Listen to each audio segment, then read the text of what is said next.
Hi, everybody. My name is Keely Spring. I'm a licensed marriage and family therapist in the state of California.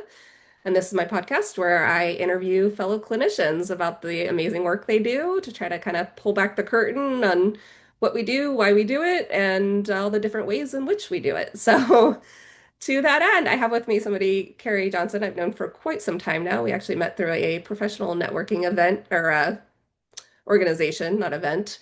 I'm sure there were plenty of events along the way. Many events. And Carrie and I both were presidents of that organization. So I have a special place in my heart for the fellow presidents who have managed that organization because it is a lot. To that end, Carrie, I'd love to introduce you and have you just kind of share with the audience your niche, the populations you work with, kind of the broad strokes of your practice and what that looks like. Sure. Thanks, Keely.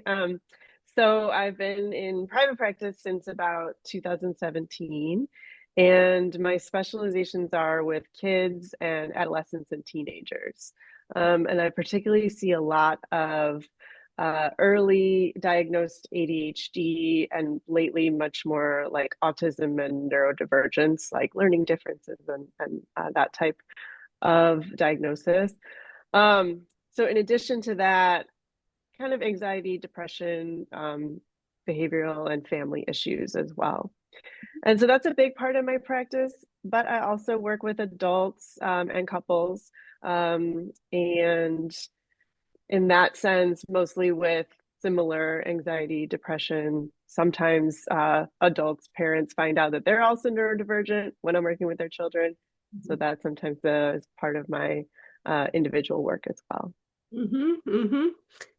It's such an interesting, sorry, I'm getting a phone call here. Let me just click out of that. It's such an interesting piece here about the neurodivergent. Could you just kind of speak to that and like what it actually means? I think everybody kind of has an idea of ADHD, but maybe you could share a little flavor of what that might sh that show up with in practice, as well as kind of neurodivergent and how those might be similar or different in nature. Yeah, so when I say neurodivergent, I kind of use that term as like a blanket term to cover ADHD, so attention issues in particular, but also autism and then things that were maybe seen as like on the spectrum in the past and are now seen as just things that are non-neurotypical. In addition to learning differences, so that would be like dyslexia or dysgraphia, which is like challenges with reading or math. Um, and then also sometimes like sensory sensitivities can fall into that neurodivergent category. So just challenges maybe operating in what we might consider like a typical, let's say, school space, especially for kiddos, can kind of all fall under that category. Um, so for me, one of the like goals and challenges is like trying to provide this kind of neurodiversity affirming therapy in a world that unfortunately is kind of getting less and less affirming. And San Francisco has a lot of great private schools and even public schools that are doing great work with kids who have 504 plans or IEPs.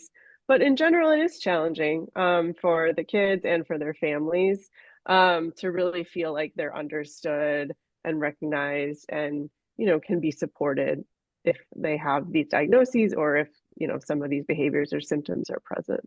Hmm. So to that end, are you also partnering with like schools and those kinds of things when you're doing this work? Definitely. So whenever I work with kids and families, I'm always trying to create like a treatment team, and that almost always includes the schools, any other professionals. So whether they're psychiatrists or occupational therapists, educational therapists, tutors, etc. That's really important to me to work in kind of a team approach and have that kind of collaboration. Yeah, I think it sounds very important with the work that you're doing to make sure there's kind of that wraparound care that people are getting versus just kind of a one-off, come to therapy, Yeah. talk to me, and that's it. Yeah, yeah. I definitely want to try to integrate as many other support people as possible. Yeah, love it. Um, So let's kind of step back a little bit and could you speak to how did you decide to go this path? Like what drew you to the profession and why did you go that route? Yeah, so actually, being a therapist is my only career. I went straight from college to graduate school and, became like a young therapist right out of the gates. So, um, in college, I was studying psychology. I didn't really know exactly what I was going to do, but I had the opportunity to be an assistant in some labs, and one of them was working on like happiness and well-being, and one of them was working on adult attachment, and kind of got some advice in those circles to go to grad school and kind of got thrown out to me like, well, you could do clinical work, and then learned about, I was in Illinois at the time, so learned about marriage and family therapy versus clinical social work. Um, and yeah, chose to go get my marriage and family therapy degree.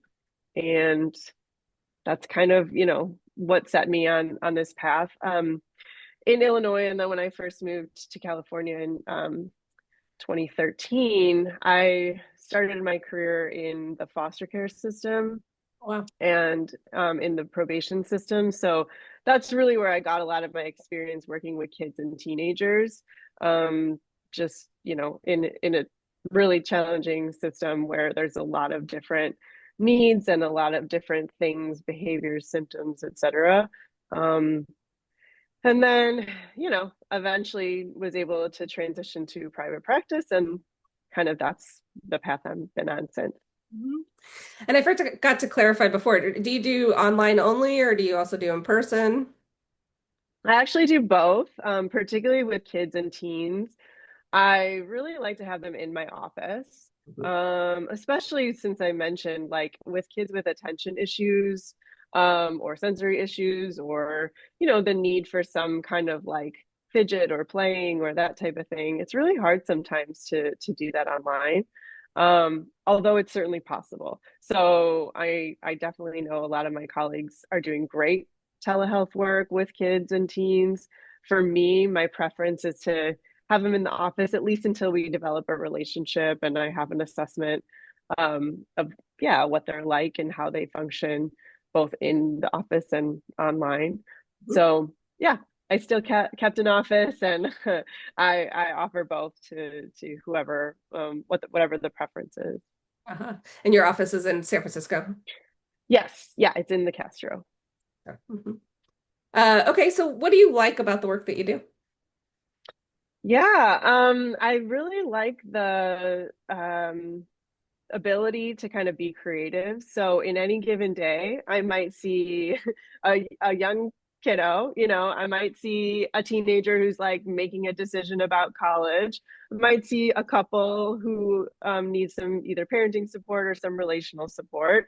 And then I might see an individual who I've been working with for years, who's just kind of like trying to find their true self and their true passion throughout their day. So I really like the ability to build relationships and build trust with my clients and sort of meet them where they are, and feel like I can, yeah, support what their goals are and what their needs are. Feels like a privilege to me. For sure. I'm 100% Yeah, with you. And I love that as well. It's like you never know what's going to come in the room. And even like totally. I always think like new therapists always try to like, even when I was new, I would try to like plan out like, what am I gonna, and then, somebody comes in and you just like, throw that out. Definitely. Yeah, definitely. It's always something new, and it keeps it fresh. Yeah. Yeah, I always think about it like a puzzle. Like I'm always just trying to figure out the different pieces and where we need to go and what we need to be doing and kind of putting Yeah. it all together and keeping I the love that thing. metaphor. Yeah. Yeah, that's great. Yeah.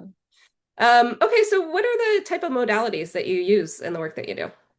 Sure. Yeah. So recently I have been able to finish level one certification for IFS. So that's internal family systems.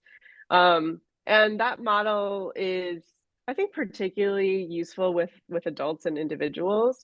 And I'm going to be doing further training to help me really integrate it with kids and adolescents as well. Mhm. But the idea there is that we're all made up of like a multitude of parts that have different roles in our system. And like really trying to identify and kind of understand these parts can help us kind of feel like more integrated and move towards healing in a variety of ways, no matter what is going on. So that's a big one for me. I also use a lot of mindfulness based practices to integrate into whatever other modality I'm doing, as well as CBT and DBT, especially with kids and teenagers. Um, yeah, Yeah. Um, so CBT, a lot of people know cognitive behavioral. Um, DBT, some people have spoken to that on this podcast, but I don't know that it's as well known as like the yeah, CBTs of the world. You gave a sure. good kind of flavor of IFS, but could you speak to DBT and what, kind of that looks like? Sure. Yeah. So DBT, dialectical behavior therapy, and I often say this like dialectics is a fancy way of how I understand it is our ability to kind of hold two truths at the same time. So one thing that we hear a lot in DBT is like we're doing the best we can and we can do better. And that's a message that I like to bring, especially to, teenagers who are maybe struggling with impulsive behaviors or risky behaviors or kind of rebellious behaviors. So and it's a skill building model, often done in kind of a group setting, but when I do it sort of one on one, I bring the skills kind of in the room, try to help them learn and practice. And it's skills like mindfulness, Mhm. distress tolerance, managing frustration, reducing those kind of unsafe or risky behaviors, and sort of learning how to do that through practice and through kind of worksheets and learning and things like that. hmm And when you say distress tolerance, how do people learn to, we talk about this a lot in kind of therapy circles about like being able to tolerate kind of distress or uncertainty and these kinds of things. For people that might be listening or watching, could you give an idea of like what that looks like, how you're building that with people or? Sure. Yeah, from DBT or kind of mindfulness based perspectives, it's really about like being able to tune in and to kind of know, like, okay, yeah, I'm feeling something. I'm feeling really frustrated or I'm feeling really angry. Where do I notice that in my body? Like, what are the thoughts that come along with it? So, sort of this like slowing down process and investigation process within ourselves, and then being able to um choose, like some sort of action. Like, yeah, so maybe in that moment we do need to use distraction, maybe in that moment we actually do need to go solve a problem, or maybe in that moment we just need to kind of be with it and let it move through. um I sometimes use a metaphor of like kind of riding a wave where there's a peak of that distress and then it goes down again, so trying to help people sort of sit with that and try that out, especially in session, is a good way to do that. Yeah, for sure.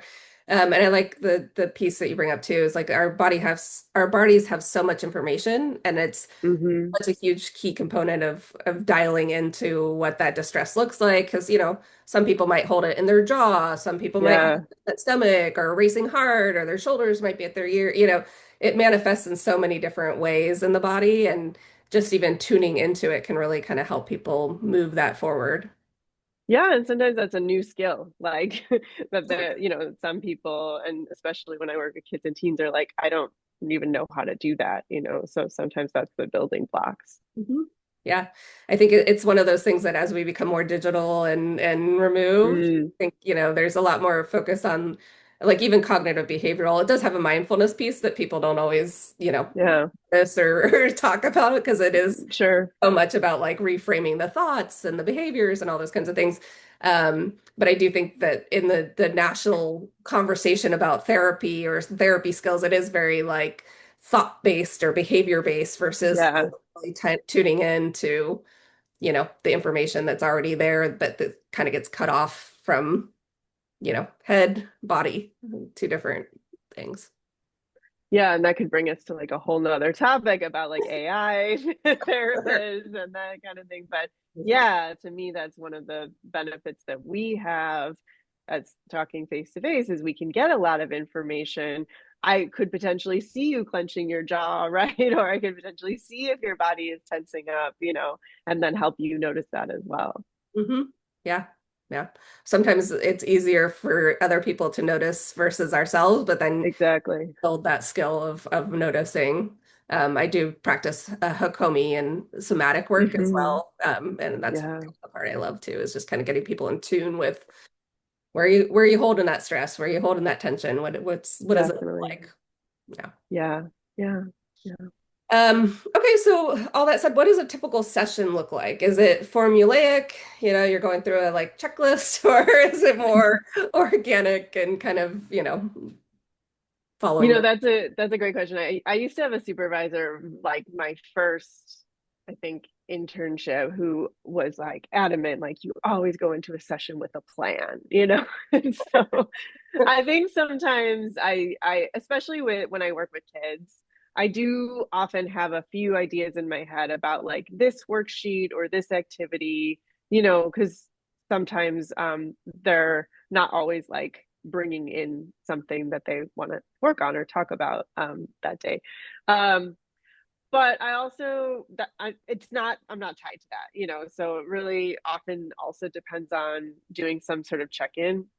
I have a few check-ins that I do, something like high points and low points of the week, an emotions thermometer where you can kind of rate what feelings you're having or have had throughout the week, or like some sort of like other feelings. So either feelings cards, komochis are like little stuffed I love feelings. emojis. I do them with Okay, adults. great.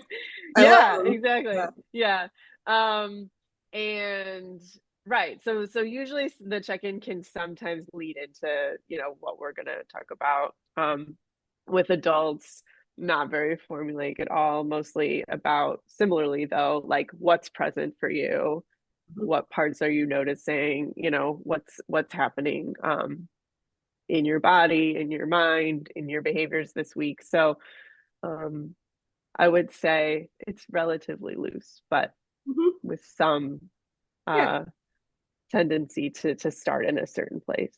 Yeah, I think it sounds like you've got like this overarching strategy. You've got tools you can pull from based on Yeah, like how you know this person tends to be, because I have that too, where somebody I know generally comes into session and they don't know what they want to talk about. Like there's some people I know that are going to come in and they're going to be like, right. "Really, I've got da da da da da," Yeah, It's I like wrote something down. Yeah, right. right. And then there's people that are come in every session and be like, I don't know what I want to talk about. I don't, Yeah, and for those type of people, I think clinicians often have in your mind some things you could just pull from tools, ways to get the conversation started, questions you could be asking that might, kind of exactly. draw some of that conversation out. But you have to kind of be flexible based on who's sitting there. Yeah, like you said, the pieces of the puzzle. For sure, for sure. Yeah, and the Komojis I love because I actually got those when I was getting my hours and I had was working with kids, Yeah, And then I started incorporating them with adults and I was like, this actually still works because adults sometimes have a really hard time naming emotions and you know, absolutely. and Yeah, one of the things I love to do with Komojis, which is, is I will have people like I'll lay out, so I'll put it up for people so they can see what we're talking about here. But I will have them like, I'll put out all the emotions and then I'll have them pick which ones are kind of up for them.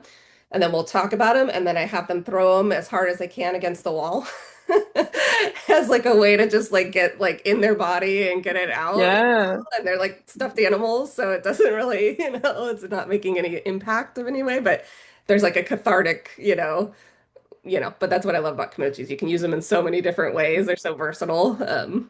But that's yeah. I really love that. I do something kind of similar where after we've talked about then it's like we shift into a game where it's like they throw them back into the container and I kind of like move the container oh, around. I So love there's that. like a little bit of playfulness and, kind of a transition from maybe something that could have been challenging. Yeah. For sure, for sure. Therapy doesn't always have to be. doom and gloom, but it can be Yeah, we can have some fun. fun Yeah. in times. Yeah.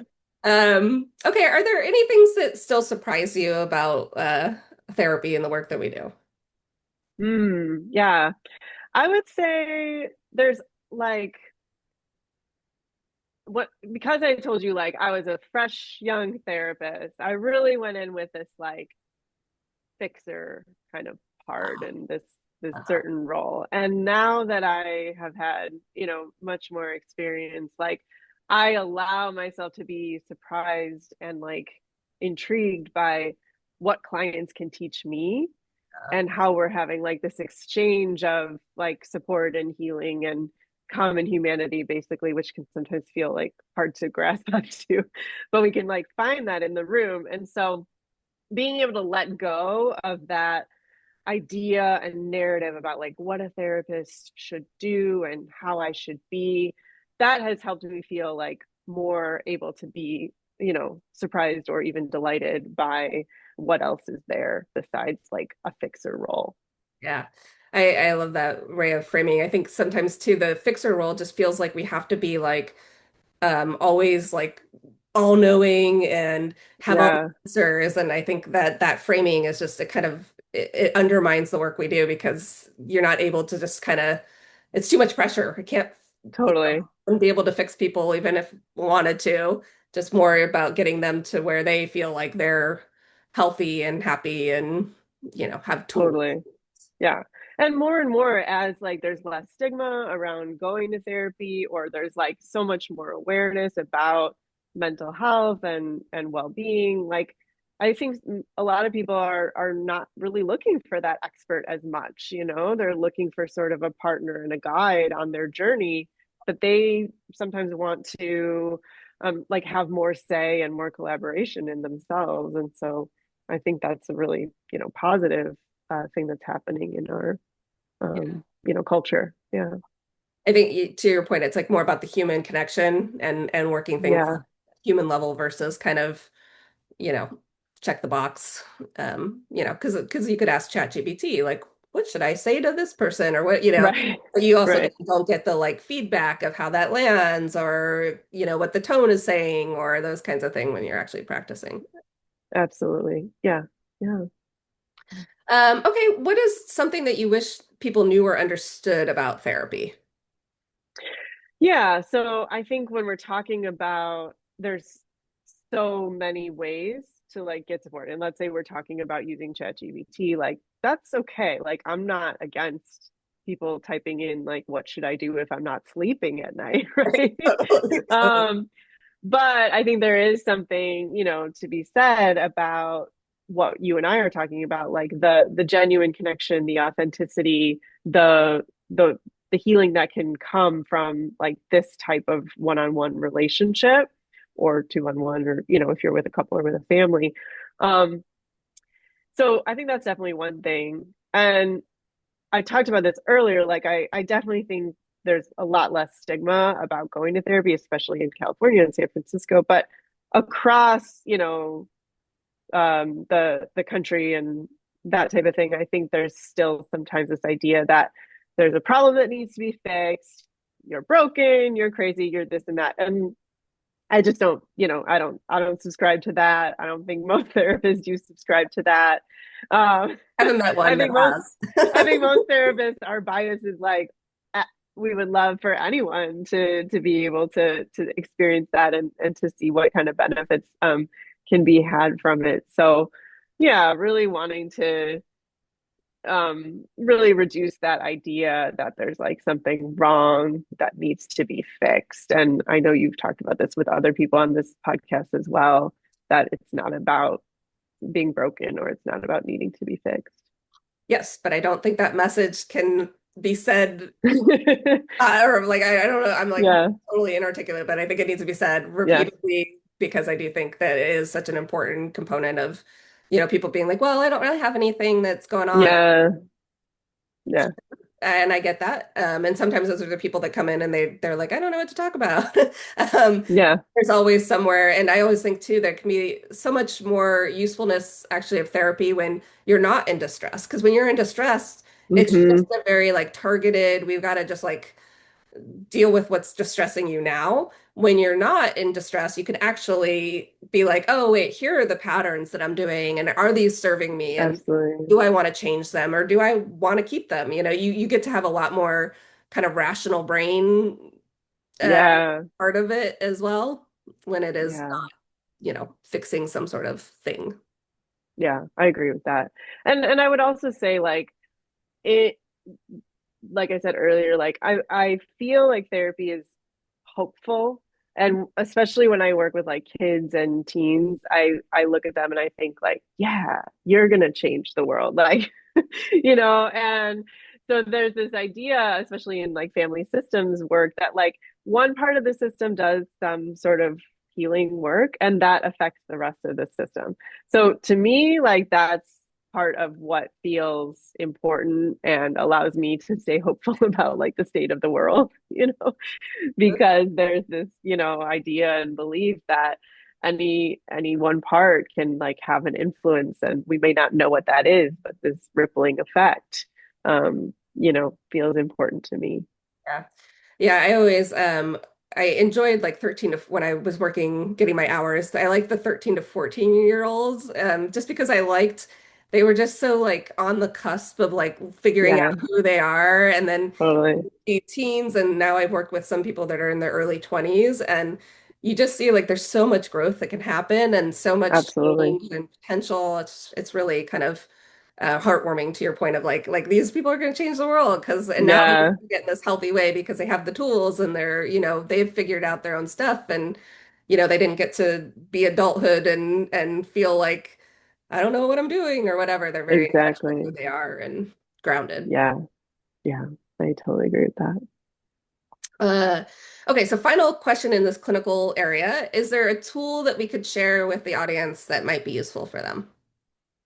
Oh, sure. Yeah. One of the tools that I use most often is from Kristen Neff. She's the head of the Self-Compassion Institute. She just has a really good like page of self-compassion exercises that feel super accessible, that you can click on and it's a few minutes, and whether it's a journaling or whether it's just something to think about, that's something I really like, and I feel like most people can kind of understand self-compassion, but when they look at these exercises, they're able to like really integrate it and try it out.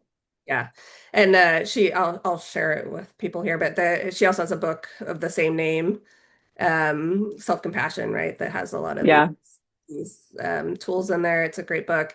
Fun fact for you, Carrie, is we almost had her come to SF Camp actually before. Um, Yeah. Like many years ago, she was like not quite as well known. yeah. We were choosing between another speaker, and her, and we ended up going with the other speaker. And I always like, want to be like, oh, we should Wow. Kristen now Yeah. because it was like she was right before like kind of she exploded on the scene. She hit it big. Yeah. Yeah, yeah. Well, Oh, I think that's she got dialed funny. into Brene Brown, and that kind of helped. Totally. Yeah. Yeah. Yeah. Well, She's I think we did good. We get some good speakers that are. sure, for sure, we do. The speaker we got was great. It was like on neurobiology or whatever. It was really interesting, Amazing. but it was. Yeah. I always think like, oh, we could have met Kristen Neff. And, you know, hindsight's 2020. So, Yeah. Yeah. anywho, so thank you, Carrie, for the clinical questions. Are you Yeah. ready to be seen on a more personal level? Sure. Let's do it. All right. Okay, so this is my being seen questionnaire, and the first question is, what is something that's making you happy right now? Ooh, okay. It's been raining for days, but it's been pretty nice today, no rain. So I've already been out. My dog is happy because we've already been out like walking a couple miles in between sessions early this morning. So yeah, just time outside and walking around. And I live near Dolores Park, so that's a beautiful place to be when there's no clouds because you can see over the city. So Sure, for sure. Yeah, my dog's been itching for a walk all day. He's like, it's fun. It's fun. yeah, it's done. Come Yeah. on. I feel you on that. Okay, what's your favorite app? My favorite app. Okay. I would say the ones I'm on the most are New York Times, Instagram, and Substack. Okay. And I don't That really like order? use it. Um, Depends on the day. Yeah. I don't really use a ton of apps other than those, I would say. Fair. The New York Times, are you doing the puzzles? The Sure, yeah. Wordle, yeah. and then do you have a professional Instagram that people find you on, or is it more personal? Nope, just personal. Yeah, I haven't really taken that leap just yet. So a That's lot of content creation that feels like, a lot to do. it is. It is. It is. I never found a big ROI years ago when I did Yeah, yeah, Instagram stuff. I just never found that and nowadays I feel like it's so flooded, it's hard to be seen in the market of, yeah, whatever influence. yeah. It's like, I went to therapy and these are the Right. Yeah, it feels like there's a lot of good ones out there. So yeah, I kind of feel like I don't need to insert myself there. Yeah. and then sorry, what was it? Oh, Substack. So you're like following other people's blogs and stuff. Yeah, so this is more like meant to be an alternative to just scrolling mindlessly through Instagram. And so this is more long form writing. And I would say, like, because these apps end up knowing me, it's a lot of like mental health related, kind of like feminism, body stuff, beauty standards, some pop culture stuff, like so. Those are sort of the types of things that I'm reading a little more long form. Yeah, you gotta love and worry about those algorithms. Yeah, exactly. Yeah, because my Instagram is like dogs, puppies, mental health, Yeah, and travel, so that's okay. I'm okay with those. fair, fair. Okay, beach or mountains? Mountains. Yeah, I Mountains. really love hiking and yeah, it's kind of my happy place. Yeah. Okay, what is one thing that movies never get right? Ooh, Ooh, this is a tough question. Um, what's your answer to that one? Well, my funny answer would be like text messages. Like it really irritates me when like they show the screen of somebody's phone and it's like the first thing, but it's supposedly somebody that they've been like texting with for years, you know? It's like Yeah. it's just text right here.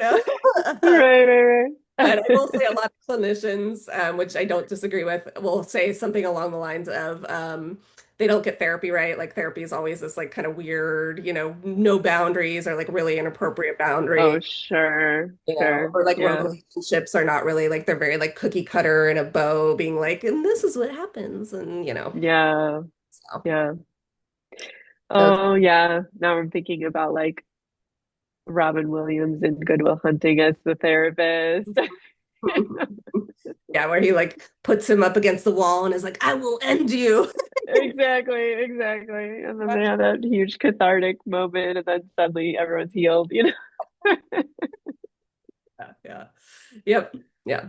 I always think too the ones where like they date the therapist or it's like what is this model of, Yeah, we're in intimate relationships with people, but not that way. not that. Yeah, yeah, definitely. Okay, what's the best way to relax? Mm. So for me, I like yoga and sound baths and just kind of hanging out, like reading a book, just things that are sort of different than my usual schedule. So those are my top three, I would say. Yeah, love it. They all sound relaxing. I love sound baths. I've been trying to get more and more into those. They're actually very like soothing in a way Oh, that good. I'll send you next time I go. We can go together. all right, I love it. I love it. Okay, dream trip location. Where would you like to go? I'm actually going on my dream trip in August. I'm going to do a hiking trip in the Dolomites in Italy. So those are like the Italian Wow. Alps. Yeah. So That's so I'm cool. excited about that. Are you going with a group or like just friends? Yeah, it's a group like organized by kind of a tour company. Uh-huh. So Hmm. yeah, Yeah, I would imagine you'd need some sort of tour guide to help you navigate where to go, right? It's a it's lot. true. I mean, there, yeah, and this is going to be kind of a more upscale. Like there's ways to do that hiking trip where you carry your own stuff and it's, hut to hut. This is a little bit more like we'll take your stuff from place to place Nice. and you do the day trip. Bougie So version. yeah, a little Love bit it. glamping type flair. Yeah. Yeah, I had a client who recently did the John Muir Trail, and I'm like, it's Yeah. kind of hard. It's like, it's a long, it was very cathartic for her. It was amazing that Yeah. she came back and she's like, I feel so much better. Yeah. There's something about being in nature and that kind of overcoming adversity and these, hills and, Totally. Yeah. I oh, that really, sounds amazing. So yeah. I guess. Okay, what advice would you give your younger self? Oh, I think it would be about kind of what I mentioned before. Like, I have more value than just like fixing or solving or like, I think as a my younger self took a lot of value from being more of like a pleaser. Uh-huh. Um, and I don't think she really needed to do that to be loved and, to have value. And I think, she could spend more time like with herself and deciding what she likes and what she wants.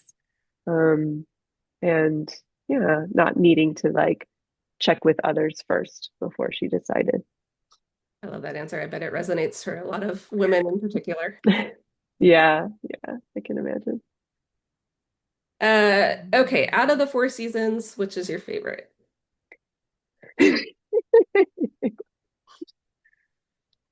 This is hard because I grew up in the Midwest and like in Chicago area, like everyone says like summer is amazing and that is true, but in San Francisco, summer is cold and foggy. It's the opposite. So so now at this stage in my life, I would say fall because in San Francisco that's when we sort of get those really warm like September, October low fog. Everyone else is starting to get cold and we're like, oh, we've been out all day. So yeah. I'm with you. I'm with you. I grew up in Ohio and I loved the change of seasons. Okay, yeah. And then we moved to California and I was like, where are the change of seasons? But over time, I was like, this is kind of amazing in different This ways. is okay. Yeah. Yeah. But your preference changes as you kind of depending on the location you're at. Totally. Yeah. Okay, we've got three more questions here. So the first one being, what would be the worst superhero power to have? It's a tough one. The worst superhero power. Um, the first thing that comes to mind is like, um, no, I don't think this is like horrible, but there's better ones, and that would be like swimming underwater. So like flying would be Aquaman. better, invisibility would be better, Sure, sure. strength would be better. So it's not nothing, yeah, no shame, no shade to Aquaman, as you said, but just doesn't interest me as much as some of the other superpowers. Fair enough. Good. It's not super desirable in my mind either. Okay. I'm really Glad fast. I didn't offend you. Okay. What is an animal that resonates for you? Oh, I've always loved dolphins. Hmm. Love like how they, travel with their friends and, the way they kind of talk to each other. And just their beauty, like moving. Crazy I'm saying this since I just said I don't want to be able to swim underwater. Uh I didn't even put that together. That's funny. That's funny. but yeah, just find them really like beautiful and graceful. Yeah. I live in Pacifica and there's pods of dolphins outside. Like you can go on the pier and just Amazing. like watch pods of dolphins at different times of the year. So it's pretty cool. That's so cool. I love that. Okay, so final question. When you look back at your life, what do you hope you'll be able to say about it? Mm. Um, Yeah, I'd like to say that I was living like in my truest, like most authentic self as much as possible, the majority of the time. Love it. Well, thank you, Carrie. You are officially seen. Thank you, Keely. That's amazing. I will include your information as I always do on these, so that anybody can, find you, reach out, continue the conversation. That said, is there Of anything that course. we didn't talk about? I mean, we covered a whole bunch of stuff, but is there anything that we didn't talk about that you want to make sure that the audience knows or is aware of? No, I really appreciate this. It's so fun to chat with you today. It's my pleasure. I appreciate you taking the time and, sharing with me. And yeah, I look forward to, of course, obviously, continuing our conversation outside of this, but I will gladly share you with the world because I think, there's a lot of people that can benefit from what you had to I say. love that. Thank you. All right. Thanks, Carrie. Bye.